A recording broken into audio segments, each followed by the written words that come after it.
Welcome to the Connected Enterprise Podcast. This is Carl Lewis, your host from Vision33, and my guest today is Joey Havens. Joey and I have done just a little bit of talking together, and I really enjoy this gentleman. Joey, welcome to the podcast. Tell us a little bit about yourself and your background and the new book you just released. It's a pleasure to see you again. I certainly appreciate this opportunity to share with you and your audience. Joey Havens, I am the author of the soon-to-be released book, Leading with Significance.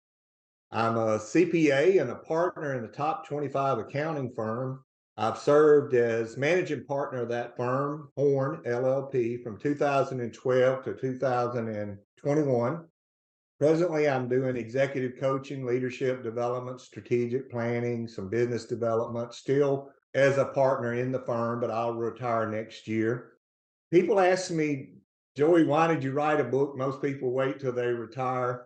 I think first and foremost, I felt God calling me to write the book, that this was going to be my next big challenge. And my purpose is simply to inspire more leaders to trust in the good in people, to serve and care for them in intentional ways that leads to full potential and high performance. So I'm really excited. It'll be out in retail June the 6th. You can pre-order it on Amazon now, and it'll be available on Amazon. It'll be available both in Kindle and also on the voice edition of that. So really looking forward to that. I do have a launch on May the 4th. So if you do feel inclined to order a copy, I would encourage you to do that on May the 4th. That'll help me on my Amazon bestseller campaign. Sounds great. The guy that I called my mentor, his name was Forrest Cook. He was a CPA, and he taught me pretty much everything I know about accounting. I was not an accountant. I was a theologian. So moving into the consultant world, he was really helpful to me, taught me all about what he referred to as the language of business. Always great to have a CPA talking to us about business. Well, Joey, it looks like reading about you, your biography, that you are really all about your leadership style of making other people successful. What brought about that mission for yourself? It certainly goes back to my faith. I just always felt a calling to help others see and realize their full potential. That's kind of where I get my joy. It came from feedback that when I was younger, I was a young professional, I was too competitive. You get comments like, Joey is out for Joey. And that feedback, that truth really helped me reflect on my leadership style, began to really think about, okay, what should my journey be about? And I really get a lot of joy out of just helping others see and realize their full potential. I may have shared this with you, but you talked about getting that feedback. I still remember a fellow by the name of Dick Colenso one day taking me to lunch, and I was a young man who very full of himself, very confident, and telling me that everybody was on my side and they were really wishing the best for me. And I would do myself a lot of favors if I stopped talking about it and just went out and did it. What great advice. We need Yeah, truth tellers. we do. And his style was calm enough that I could hear it. And I remember leaving that lunch that day thinking to myself a couple hours later, I could really do something with this, or I could just ignore them. Listening to those voices is really important for sure. It's also apparent, Joey, that you're a person who likes volunteer work and that you've done a lot to sort of give back to others. Is that kind of coming from the same place? Because you're doing it both in business and in your personal life. I think at my core, I truly do believe that when we're generous and when we've been blessed in abundance of ways, when we give back, it just comes back to us more and more. I mean, as part of my faith, I believe that God calls us to serve others and to give back to others. And some of the greatest joys I've had in life is when I was giving back, whether it was monetary or time or wisdom. I understand that completely. What are your ABCs of leadership? Well, the ABCs of leadership is something else that came about from feedback. As part of my mission to help others see and realize their full potential, identified three things that separated outstanding performers from average performers. And my very first evaluation when I got out of college was a real defining moment for me. I got this evaluation and I was expected that I was going to be told how terrific I was again. And I'm looking at it. I'm averaging 5 or 6 categories and I need improvement in 2 others, Carl. It just set me back on my butt and it was exactly what I needed. And I knew right then I did not want to be average. I didn't want to be called typical. So that's really the genesis. The ABCs to outstanding A is attitude. It's one of the greatest indicators of our success. We control our attitude, and I always encourage people, don't give control of your attitude away. The B is better focus. Focus is powerful in everything we do. And when we're focused, that's when we're at our best. So some of the things in the book that I teach is understand when your high energy times are, schedule the things you need to be focused on, your highest priorities during your high energy times, and block time off for scheduled focus. It's really a discipline. The difference in average performance and outstanding performance is the discipline to focus even at small intervals of time, because we can reduce what the time it takes to do something in half and have a better quality product. So focus is a big thing. Better focus is the reason I say it, is because people think they're focused, but we can get better at it. The C stands for constant learning. We live in an exponential world. I didn't realize 20 years ago when I put this together how relevant the C would be in constant learning, because today we have to learn, unlearn, and relearn. And it's because of all the change around us. So, people that are going to be outstanding, people that are going to progress in their career, they're going to be lifelong learners. That's my ABCs to outstanding. They are easy to do and they're easy not to do. And that's why the average person doesn't do them. You talk about better focus. All my life, I have known that my best time of day is from about 10 o'clock until 2 o'clock. Earlier than that, I'm getting warmed up. After that, like at 3 o'clock, I need a really good cup of coffee. It's been that way for a long, long time. Goes back to my tennis playing days. I hated early morning matches and I hated evening matches. They just weren't in my wheelhouse to play well. And I like it when it's hot outside, when the sun is over top of me. Same playing golf or anything like that. Those are my hours. We can relate to that 3 o'clock coffee. I hear you. Joey, in my reading about you and even here today, you talk about your faith, what a motivator it's been. What part do you believe faith has played in developing your philosophy and creating this people first culture in your organization? Faith has played a large role, but I think mostly indirectly. It is the Christian values of serving and caring for others that I believe in. I think that's what makes a difference in the workplace, when leaders connect with people, when they truly demonstrate how they care, when they truly serve their team. That's when the magic happens. The most unhappy people, and some of them ultra wealthy, that I've met in my life have been solely focused on themselves and on pleasure. I just believe God calls us to be something bigger than ourselves. So indirectly, it has played a role, but I would say my internal needle just kept pointing to people are the difference maker. I will say this, my faith gave me the courage to Mhm. try different things, even though there's not a direct relationship to people first and growth, or people first and profitability. I had enough courage. Our team, our leadership team had enough faith and courage that we believed if we put people first, we would get growth and we would get profitability, and we did. Out of order here a little bit, but you brought up this phrase, kind of servant leadership. We hear about it all the time. Servant leaders, servant leadership. What does it really mean? I want to be general with this question because I think it's a little bit of an overused term. You hear it a lot, and then people equate different meanings to that. I would say leadership, period. Any leader today that expects to be successful, to influence people, to lead anyone or any team, they're going to find out they have to prioritize people over growth and profitability. They'll get growth and profitability, but people will have to come first. So I believe leadership is about putting others first. It's about putting the team first. And maybe that's servant leadership. Maybe that's a way to describe it. I believe that it's leadership at its core, that the further you go up in leadership, the more people you serve.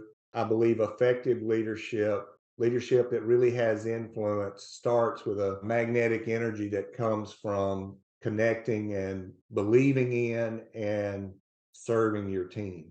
It's interesting. Like I said, something we hear about all the time. People talk about it all the time. When you actually see it or experience it, then you know what it is. When you see or feel or experience servant Yeah. leadership, you know you're there. It's tangible at that moment. Otherwise, it's very theoretical, but it's really tangible when it's happening, especially when it's happening to you. In the last more than 1 year, there's been a lot of crazy things in the whole job market, any kind of people business. People have tremendous resignation rates.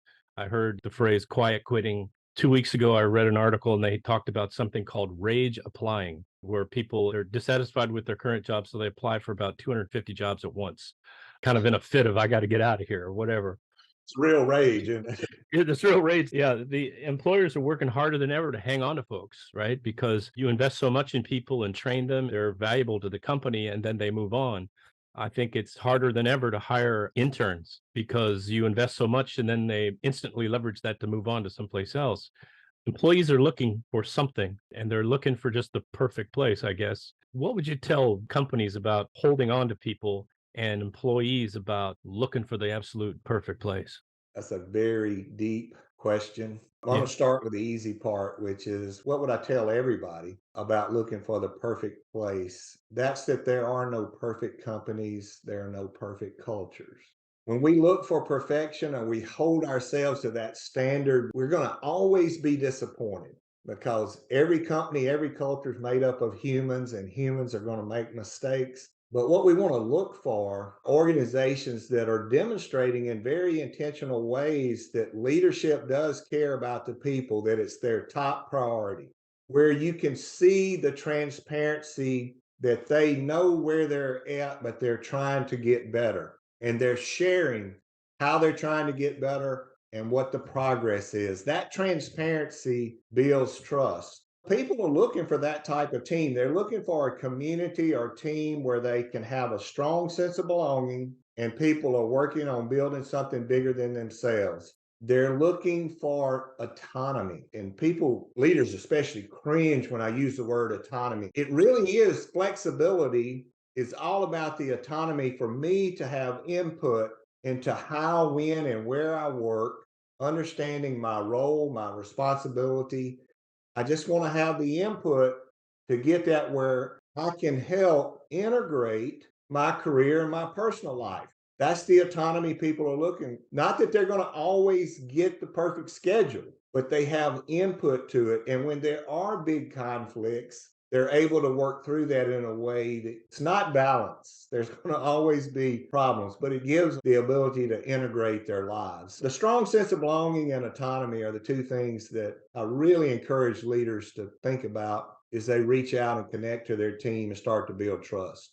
That's kind of on the people side. You think what companies need to do is really foster those things for people in order to build a long-term team. It's everything from the communications and the messaging from leadership, but I'm a big advocate of this. Seeing is believing.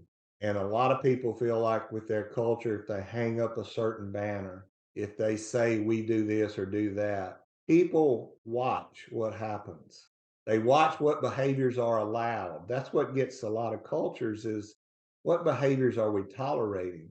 Carl, I think you hit the nail on the head. It's seeing is believing, and people, your culture is what actually happens and what people experience. Absolutely. It seems like to some extent that may be harder to do now than it was before. I think to some extent, when you talk about autonomy, I think we always wanted those things, but we were together more often, didn't have that level of autonomy that we're really looking for today. For some of us that are a little older, it's harder for us to incorporate that concept of autonomy into our thinking because we're used to a much more rigid, in at 8 and out at 5. My career was never like that. That was a given. And then there was more that I was in control of myself and at times was accused of not reeling that in well enough. Maybe those of us that have children have influenced them to the point where they don't want that. They're searching for something additional for sure. I read one of your blogs where you were talking about wearing the right uniform. Can you share that concept with everybody? Because I really liked it and thought it was apropos for a lot of things. In that blog, I was really trying to help people understand that cultures, they come with their behaviors, their reward systems. They send messages to what it takes to be successful here. That's part of what the culture says. What does it take to be successful here? And as a new team member, especially, people are looking at, okay, what are people doing here to be successful? What are they celebrating? What are they talking about? What are the behaviors that are being promoted? What are the behaviors of those who are getting promotion? That's the big telling factor. People form uniforms in their mind. Okay, when I go to work at this place, I need to look like this. And in the blog, I used a company where the message clearly was if you wanted to succeed here, you needed to have on the uniform of 24/7. We were going to celebrate who sent the latest email. We're going to celebrate who sets up the conference call on Saturday morning at 7 a.m. That was the uniform that management was rewarding. It's not a uniform that I want to wear. I don't know about you. I'm not a 24/7. I'm a work hard, play hard. I want some autonomy and when I do both of those. That was one of the companies that I used in that, but that's what I mean by those uniforms. Culture tells people what it takes to be successful, and people start wearing that uniform. It's a real challenge for leadership of any company to be introspective enough, ask themselves the question, what uniform are we asking people to wear? And to have some of those questions, what are we rewarding? Who's getting the promotions? What does that say to everyone else on our team? Because if you're frustrated with the turnover, it might be a really good time to ask those questions, because that's probably part of why that's happening. Yeah, that's great insights in my book, Leading with Significance, as I talk about that journey. The very first step, maybe one of the hardest steps, is having the courage to embrace the brutal reality of where your culture really is today. Regardless of how good you think it is, it's got some areas that stink. It's got some areas that people are not getting consistent experiences. You can't start until you embrace where you're at. My own business, consulting business, you've got experience in that from a CPA firm. An awful lot of it is driven by billable hours. And I think sometimes the concept of billable hours and doing the right thing come into a lot of conflict together. Empowering staff people to do the right thing more than bill the hour sometimes is a difficult concept, but I think it has great rewards. I've watched my own company change through the years as we've emphasized the customer's experience more and more and more. Our culture has changed a lot over the last decade because we embrace some of that type of thinking at all levels. It's made us better, the working environment better as well. The only reward is not to the guy who generates the most billable hours along the way. You got to be careful what you measure. And Lord, I could go into a long discussion about all the wrong things that measuring like chargeable hours in the consulting business or the CPA business, how counterproductive that is to client experience or what's best for the client, what's best for your team members. It is just not a good measure.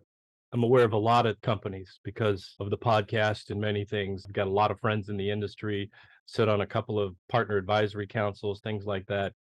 And I would say that concept is very dug in a lot of industries. And at the same time, that industry has about 20% turnover every year. Little piece of free introspection there, maybe a part of it for sure. Well, Joey, I really wish you all the success with the book. Sounds like you're looking at starting a new bit of adventure here where you really get to do more of this coaching and helping other people in the future. I think you'll do really, really well at that. So we wish you a lot of success. And again, the book comes out in June. Got a launch on May the 4th. Fourth on Amazon, pre-order on Yeah. Amazon on May the 4th. I know a lot of people that like books like this and would get a lot from it.